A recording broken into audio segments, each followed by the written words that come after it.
नमस्ते दोस्तों, मैं लोकेश अग्रवाल आपका वर्ल्ड विज़डम हब चैनल में आपका स्वागत करता हूँ। आज हम बात करेंगे एक ऐसे विषय पर जो दुनिया के स्पेस डायनामिक्स को हिला रहा है, सैटेलाइट वार्स। इसमें हम समझने की कोशिश करेंगे कि कैसे चाइना ने स्टारलिंक सैटेलाइट को हंट करने के लिए सिमुलेशन किया है, यूएस का इस सैटेलाइट जैमिंग टेक्नोलॉजी, रशिया के स्पेस वेपन्स और न्यूक्लियर प्रयोग की प्लानिंग और भारत के स्पाई सैटेलाइट प्रोग्राम कहाँ पर खड़े हैं। ये कंप्लीट ब्रेकडाउन है जो कि स्पेस में क्या हो रहा है और दुनिया के सुपर पावर्स का स्पेस में क्या एजेंडा है। चलिए शुरू करते हैं। चाइना ने अब एक कदम और आगे बढ़कर स्पेस में एक सिमुलेशन किया है जिसमें सैटेलाइट जो स्टारलिंक के जो सैटेलाइट है उनको हंट करने का सिमुलेशन किया है। रिपोर्ट्स के मुताबिक ये सिमुलेशन स्टारलिंक जैसे मेगा कॉन्स्टलेशंस के लिए एक खतरा है, क्योंकि जो आपको पता ही है स्टारलिंक्स ने अभी तक 7,000 के आसपास सैटेलाइट छोड़े हैं। लगभग 1/4 जितने भी स्पेस में सैटेलाइट्स हैं वो स्टारलिंक से ही बिलोंग करते हैं। और स्टारलिंक सैटेलाइट जो कि एलोन मस्क की स्पेस कंपनी का एक इम्पोर्टेंट पीस ऑफ वर्क है, दुनिया के अनेक हिस्सों में इंटरनेट कनेक्टिविटी को प्रोवाइड करते हैं। लेकिन ये भी सत्य है कि स्टारलिंक का मिलिट्री उपयोग भी हो रहा है। आपको पता ही होगा कि यूक्रेन के युद्ध के दौरान इसका इस्तेमाल हुआ।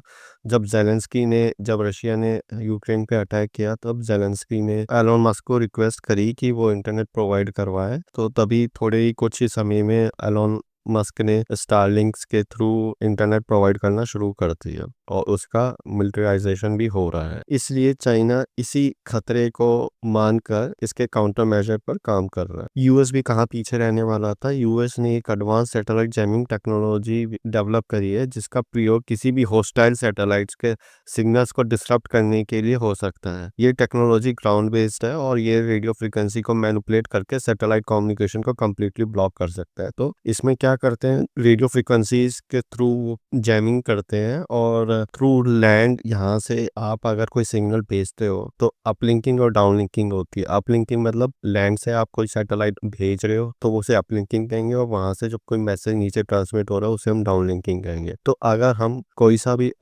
अपलिंकिंग और डाउनलिंकिंग पे कोई भी जैमर करते हैं तो एक तरफ का ही वन वे कम्युनिकेशन होगा, वहां से जो जा रहा है वो वापस नीचे मैसेज वापस नहीं आएगा। तो इसी को अगर हम ब्लॉक कर दें अपलिंकिंग या डाउनलिंकिंग को तो मैसेज ट्रांसमिट ही नहीं हो पाएंगे। यहाँ तक कि अगर यूएस का यह जो सिस्टम है इलेक्ट्रॉनिक काउंटर मेजर के रूप में उपयोग हो रहा है और इससे एनिमीज के सैटेलाइट को टारगेट किया जा सकता है बिना डायरेक्ट फिजिकल डिस्ट्रक्शन, क्योंकि हम जब सिग्नल्स को ही जैम कर देंगे तो सैटेलाइट्स कुछ कर ही नहीं पाएंगे, वो एक एज अ डमी ही एज अ ट्रीट होगा। रशिया ने पहले ही अपने एंटी सैटेलाइट कैपेबिलिटीज को दिखाया था। 2021 में रशिया ने एक एसैट टेस्ट किया जिसमें उन्होंने अपने ही कॉस्मोस 1408 सैटेलाइट को डिस्ट्रॉय किया था। ये टेस्ट वैसे तो स्पेस डेब्रिस के लिए एक बड़े खतरे के रूप में देखा गया था, लेकिन रिपोर्ट्स है कि रशिया ने एक और एडवांस वेपन डेवलप कर रहा है जो कि स्पेस में ही न्यूक्लियर एक्सप्लोजन के माध्यम से सैटेलाइट को डिस्ट्रॉय किया जा सके। ये वेपन स्पेस में इलेक्ट्रोमैग्नेटिक पल्स जनरेट करेगा जो कि सैटेलाइट्स के इलेक्ट्रॉनिक सिस्टम को पूरी तरह डैमेज कर देगा और इसका प्रभाव न सिर्फ स्पेस तक सीमित रहेगा बल्कि अर्थ के कम्युनिकेशन सिस्टम पर भी काफी डिस्टरबेंस देखने को मिलेगी। आपको जो ये सैटेलाइट जो होते हैं ये कितने टाइप के सैटेलाइट होते हैं और क्यों हम जो ये चाइना जो सैटेलाइट स्पाई सैटेलाइट्स भेज रहा है वो कौन से ऑर्बिट पे कर रहा है, तो उससे जानने से पहले समझने की कोशिश करते हैं जो सैटेलाइट होते हैं वो होते कितने टाइप्स के हैं। तो सबसे पहले होता है लो अर्थ ऑर्बिट। जो ये ऑर्बिट जो सैटेलाइट जो होते हैं वो लगभग पृथ्वी जो 500 से 200 किलोमीटर की हाइट पे लॉन्च होते हैं। स्टारलिंक जैसे कम्युनिकेशन सैटेलाइट्स और स्पाई सैटेलाइट्स यहाँ पे ही लॉन्च किए जाते हैं, यहीं पर ही स्थापित किए जाते हैं। दूसरा होता है मीडियम अर्थ ऑर्बिट। ये ऑर्बिट जीपीएस और नेविगेशन सैटेलाइट्स के लिए यूज होते हैं और इनकी हाइट लगभग 20,000 किलोमीटर की ऊंचाई पर होती है। और नेक्स्ट है जी सिंक्रोनस ऑर्बिट। ये ऑर्बिट जो है पृथ्वी के रोटेशन के साथ सिंक्रोनाइज होते रहते हैं और कम्युनिकेशन सैटेलाइट के मुख्य ऑर्बिट होते हैं लगभग 36,000 किलोमीटर की हाइट पर होते हैं। तो ये जो होते हैं ये जैसे अर्थ रोटेट होती है ये सैटेलाइट्स भी उसी की स्पीड के अकॉर्डिंग रोटेट होते रहते हैं। वेयरएस जो लो अर्थ ऑर्बिट पे जो सैटेलाइट लॉन्च होती हैं वो काफ़ी स्पीड से रोटेट होते हैं, काफ़ी स्पीड से होते हैं as comparison to earth. Around 14 time वो पूरा चक्कर लगा लेते हैं अर्थ के। तो इसीलिए लो अर्थ ऑर्बिट पे अगर हम कोई सैटेलाइट लॉन्च कर रहे हैं, जैसे स्टारलिंक है, इसीलिए उसने कई सारे सैटेलाइट, लगभग 7,000 सैटेलाइट उसने लो अर्थ ऑर्बिट पर लॉन्च करे हुए हैं, सो दैट जो वहां से जो भी कम्युनिकेशन हो सके वो आराम से हो सके। जो चाइना जो अपने सैटेलाइट लॉन्च कर रहे हैं उनके नाम है योगन सैटेलाइट, जो कि एक advanced military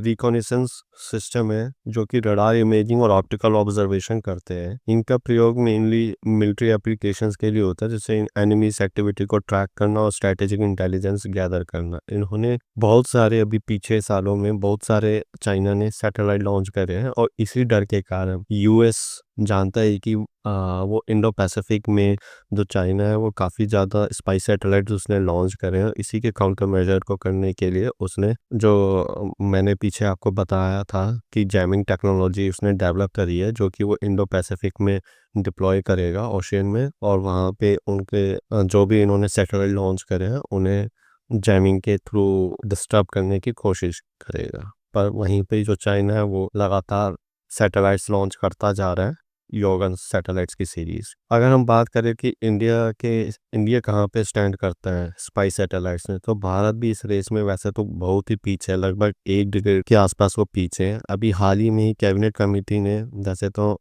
cabinet committee on CCS ने स्पेस पे सर्विलेंस फेज 3 प्रोजेक्ट को मंजूरी दी है, जिसमें 52 स्पाई सैटेलाइट्स को अगले 5 साल में लॉन्च किया जाना है। भारत का एमिसैट एक हैम सैटेलाइट है जो कि इलेक्ट्रॉनिक सिग्नल इंटेलिजेंस प्रोवाइड करता है और एनिमी रडार्स को ट्रैक करने में काफ़ी हेल्पफुल है उसमें। और एक और ख़ास बात यह है कि ये पहली बार है कि जो भारतीय प्राइवेट कंपनी ने भी एक military grade spy satellites develop किया है, जो कि स्पेसएक्स के थ्रू लॉन्च किया जाएगा। ये हाई रिजोल्यूशन इमेजरी प्रोवाइड करेगा, जो कि भारत को स्ट्रेटेजिक गोल्स के लिए काफ़ी महत्वपूर्ण होगा। स्पेस में ये जो भी हो रहा है ये आर्म रेस की तरफ, स्पेस मिशन की तरफ लेके जा रहा है, बल्कि पूरे ह्यूमैनिटी के लिए भी एक खतरा बन सकता है, क्योंकि रशिया के न्यूक्लियर रिसर्च टेस्ट और चाइना ने स्टार्लिंग काउंटर मेजर्स, ये सब मिलिट्री स्पेस डेब्रिस को ही बढ़ाएंगे, जो अन्य सैटेलाइट और मिशन के लिए हमेशा ही खतरा बन जाएगा उनके लिए। तो दोस्तों ये थी अभी तक की पूरी कहानी स्पेस में चल रही सैटेलाइट्स वॉर्स की, चाइना के स्टारलिंक सिमुलेशंस की, रशिया के स्पेस न्यूक्स की और भारत के स्पाई सैटेलाइट्स की। इसमें एक चीज और ऐड करना चाहूंगा कि जो भारत का जो बजट है वो बहुत ही कम है। जो चाइना का बजट देखो तो जो भारत के बजट से लगभग 15 गुना और यूएस का 30 टाइम्स बजट है।